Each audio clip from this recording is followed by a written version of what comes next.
बहुत पहले एक छोटे से गांव में दो दोस्त रहते थे। एक का नाम था धर्म बुद्धि और दूसरे का नाम था पाप बुद्धि।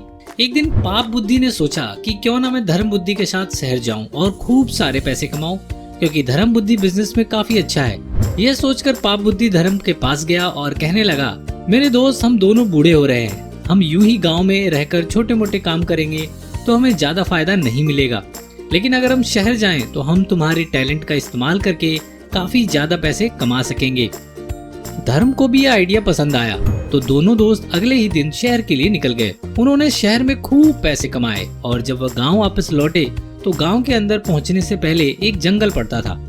पाप बुद्धि ने कहा कि धर्म, हम अगर इतना पैसा घर ले जाएंगे तो इस पर चोरों की नजर पड़ जाएगी, इसीलिए बेहतर है कि इस पैसे को जंगल में ही कहीं छुपा दिया जाए और जब भी हम दोनों में से किसी को इस पैसे की जरूरत होगी, हम आकर अपनी जरूरत के हिसाब से पैसे निकाल लेंगे।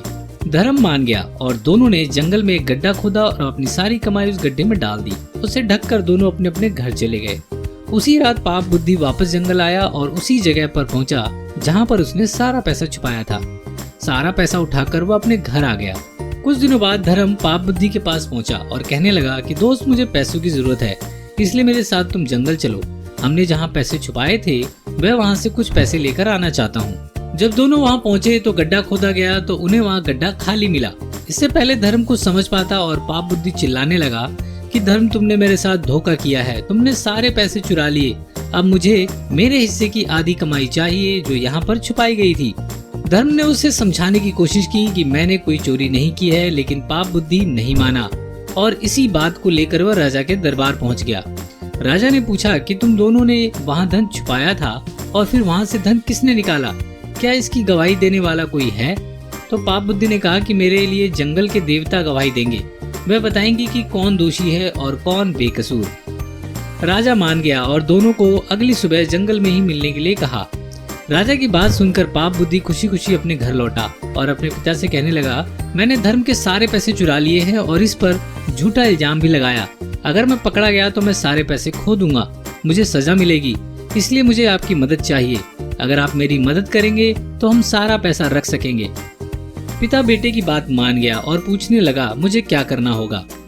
पाप बुद्धि ने कहा कि जंगल में एक पेड़ है जो अंदर से खोखला है, उसके अंदर घुस जाना और जब सुबह मैं भगवान का नाम लेकर पूछूं कि चोरी किसने की तो तुम ये कह देना कि धर्म ही चोर है। अगली सुबह राजा का दरबार लगने से पहले पाप बुद्धि के पिता पेड़ के अंदर छुप गए और जब दरबार जंगल में लगा तो पाप बुद्धि पूछने लगा, हे जंगल के देवता, बताइए मुझ में और धर्म में कौन चोर है? पेड़ में छुपे पाप बुद्धि के पिता चिल्लाने लगे, धर्म ने सारा पैसा चुराया है, वह चोर है। यह बात सुनकर जब राजा धर्मा को सजा देने ही वाला था तब धर्म को पाप बुद्धि की चालाकी समझ में आ गई और उसने उस खाली पेड़ में भूसा भर दिया और माचिस की तीली फेंक दी। उससे जो धुआं बना उससे पाप बुद्धि के पिता को सांस लेने में तकलीफ होने लगी और थोड़ी देर में पेड़ का जलना शुरू हो गया। अपनी जान बचाने के लिए पाप बुद्धि के पिता चीखते चिल्लाते पेड़ में से निकले और पकड़े जाने पर उन्हें पूरी सच्चाई बतानी पड़ी। आखिरकार धर्म को अपना पैसा वापस मिला और पाप बुद्धि को उसकी चालाकी के लिए सजा मिली। दोस्तों, कहानी अच्छी थी लेकिन उससे भी अच्छी उसकी सीख थी जो कहती है कि कभी भी किसी चालाक और झूठे इंसान से दोस्ती मत करना, नहीं तो उसके किए की सजा तुम्हें मिलेगी। दोस्तों, इस वीडियो को अपनी फैमिली फ्रेंड्स के साथ जरूर शेयर करें, उन्हें भी सीखने में मदद करें कि किसका साथ देना है और किसका साथ नहीं देना है। दोस्तों, मेरे चैनल को भी अभी सब्सक्राइब कर लीजिए ताकि मेरी कहानियां अब तक सबसे पहले पहुंचे। दोस्तों, आपका कीमती समय देने के लिए बहुत बहुत धन्यवाद।